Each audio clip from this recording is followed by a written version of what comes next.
La radiothérapie est un traitement très important contre le cancer. Des recherches et des essais cliniques sont menés pour améliorer la prise en charge des patients. Il existe différents types d'essais. Certains essais vont tester la sécurité d'un nouveau traitement qui peut être un médicament ou un type de radiothérapie. Et d'autres études peuvent comparer un nouveau traitement à un traitement déjà existant. C'est ce qu'on appelle le standard de soins. Cette vidéo a été réalisée avec le personnel et les patients afin de vous fournir des informations supplémentaires sur l'importance des essais cliniques et de répondre à certaines de vos questions les plus fréquentes. Les essais cliniques sont essentiels car ils nous apportent la base de preuves nécessaires pour prendre des décisions concernant les futurs traitements afin que les patients de demain puissent bénéficier des meilleures options de soins. Nous cherchons constamment à donner le meilleur de nous-mêmes afin d'offrir la meilleure expérience possible aux patients ainsi que les meilleurs traitements dans le service. Tout ce que nous faisons dans le domaine de la santé repose sur la pratique, fondée sur des preuves, donc tout ce que nous faisons aujourd'hui a déjà été testé auparavant à travers des essais, des études et de la recherche.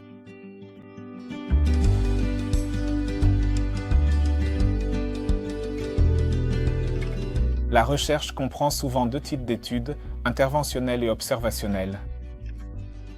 Une étude interventionnelle consiste à comparer un traitement à la prise en charge standard, tandis qu'une étude observationnelle vise à mieux comprendre, par exemple, dans notre domaine, une tumeur ou un traitement, comme la façon dont une tumeur réagit à un certain traitement.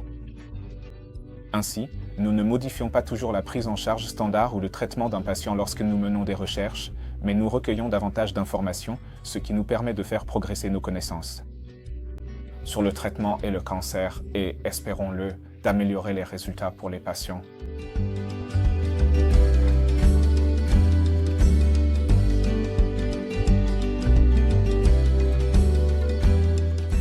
La radiothérapie, en particulier, progresse à un rythme très rapide, donc la meilleure façon pour nous d'intégrer certaines de ces nouvelles technologies et de les adopter plus rapidement est d'étudier les patients dans le cadre d'essais cliniques. Cela nous permet de mesurer comment une personne ou une tumeur réagit au traitement sous l'observation attentive de l'équipe de recherche, puis nous pouvons comparer cela avec des patients qui reçoivent également le traitement standard, nous offrant ainsi une comparaison équitable, ce qui est vraiment essentiel. Cela nous permet d'introduire des nouveautés en toute sécurité et c'est primordial pour nous tous. Lorsque nous proposons de nouveaux traitements aux patients, il est important qu'ils aient été très bien testés. Tout nouveau traitement doit avoir été rigoureusement évalué dans le cadre d'essais cliniques, c'est essentiel. Tous les essais auxquels nous invitons les patients à participer ont dû obtenir des autorisations réglementaires et être approuvés par un comité d'éthique. Nous demandons aux patients quelles sont les questions qu'ils posent le plus souvent au sujet de la participation à un essai clinique. La participation est-elle volontaire? Participer à un essai est entièrement volontaire. Si un patient est éligible à un essai, c'est à nous de le lui proposer, mais il n'y a aucune pression ni obligation pour le patient d'y participer.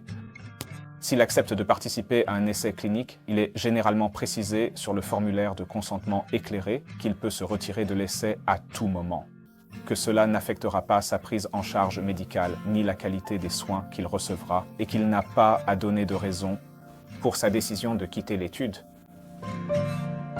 Devrais-je consacrer plus de temps? Souvent, le patient demande s'il devra venir plus fréquemment à l'hôpital s'il participe à un essai clinique.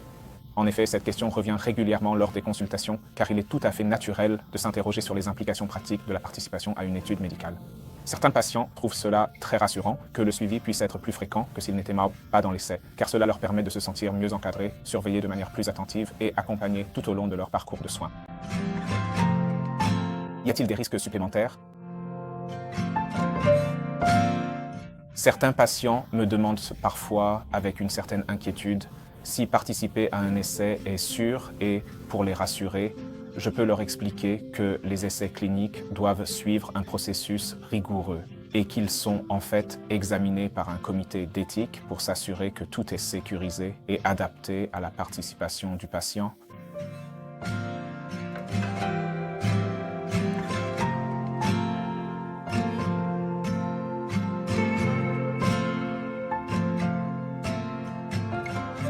La radiothérapie est donc un traitement vraiment important pour les patients atteints de cancer. Et les choses ont beaucoup évolué dans le traitement par radiothérapie au cours des 20 dernières années. Autrefois, nous utilisions quelques faisceaux, peut-être 2 ou 5 faisceaux de radiation, mais aujourd'hui, nous avons évolué au point de pouvoir en délivrer beaucoup plus. On appelle cela la thérapie multifaisceau. C'est vraiment important car cela nous permet d'administrer une dose très élevée à la cible, c'est-à-dire la tumeur, tout en protégeant autant que possible les organes sains situés à proximité de la tumeur. Et maintenant, nous pouvons les visualiser, nous pouvons les délimiter et limiter la quantité de radiation qui leur est administrée. Ce que vous voyez sur cette image finale, c'est la façon dont nous administrons le traitement actuellement. Et ici, vous pouvez voir en bleu à nouveau la faible dose de radiation qui est maintenant délivrée à une bien plus petite partie du corps par rapport à nos images précédentes. Ce que vous pouvez également voir en rouge puis en jaune, c'est que la dose qui augmente concerne une zone beaucoup plus petite qui a été ciblée avec une dose très élevée de radiation. Les essais cliniques ont donc eu un impact significatif sur la durée pendant laquelle les patients reçoivent un traitement pour le cancer de la prostate. Il y a quelques années, nous administrions 37 séances de traitement, ce qui s'étalait sur 7 semaines et demie. Grâce aux essais ayant démontré qu'une cure plus courte pouvait être administrée en toute sécurité et était tout aussi efficace, nous avons pu passer à un protocole de 4 semaines avec 20 séances de traitement. Encore une fois, grâce aux essais cliniques, nous nous dirigeons désormais vers des traitements beaucoup plus courts pour les patients. Et pour certains, une cure de seulement 5 séances sur une semaine est efficace et sûre. Ainsi, la radiothérapie a beaucoup évolué au cours des dernières années grâce aux essais cliniques. Nous sommes extrêmement reconnaissants envers les patients qui ont pu donner de leur temps afin que nous puissions mettre en œuvre ces nouvelles techniques en toute sécurité. Et maintenant, la radiothérapie devient une véritable alternative solide pour certains patients qui, autrement, auraient envisagé la chirurgie. Et la plupart des patients sont vraiment très impliqués et assez enthousiastes à l'idée de pouvoir améliorer la recherche et les types de traitements qu'ils reçoivent, mais aussi d'améliorer cela pour d'autres patients futurs. Au final, lorsque nous faisons de la recherche avec les patients, il est probable que cela ne leur profitera pas immédiatement, car nous continuerons probablement à collecter des données après la fin de leur traitement.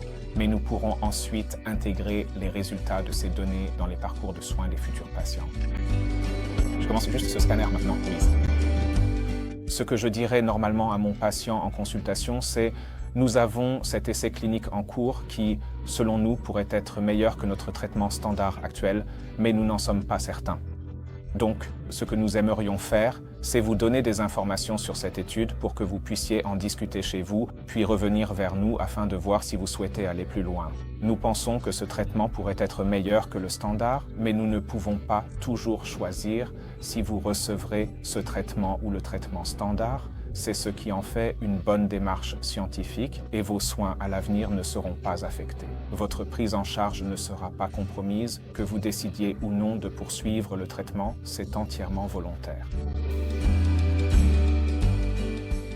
Si vous avez des questions ou des doutes concernant les essais cliniques, n'hésitez pas à en parler à un membre de votre équipe médicale.